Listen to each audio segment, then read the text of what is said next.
Hey guys, welcome back. We're going to take another look at this example that we did about the coffee machine dispensing coffee. But we are going to look at how our calculator can make our life a little bit easier. So the first thing is that we are going to have to do much of the work here. In fact, all of the writing that is here needs to be here for my complete answer. So this isn't going to reduce the amount that you can write, but it's going to reduce the amount of math you have to do and the uncertainty you have with your actual calculations. So we already used our calculator to do this normality check and to get our sample statistics. So we're going to go to our calculator here, and the first thing we want to do is we want to input all of this data into our calculator.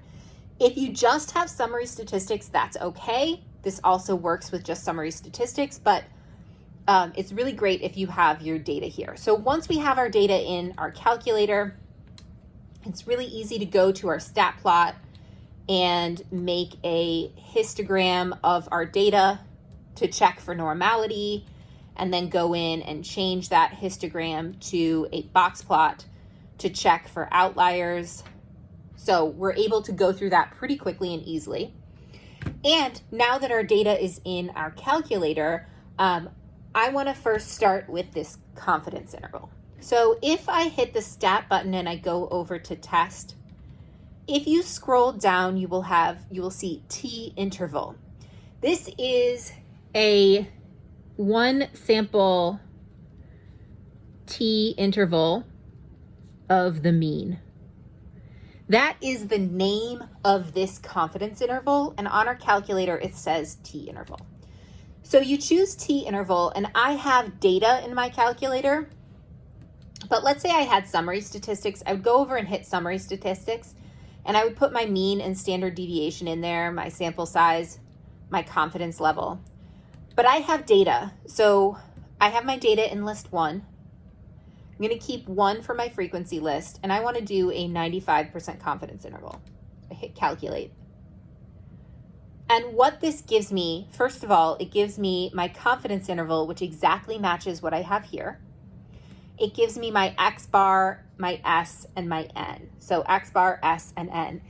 So doing this is going to eliminate the need to go to stat calc 1 var stat.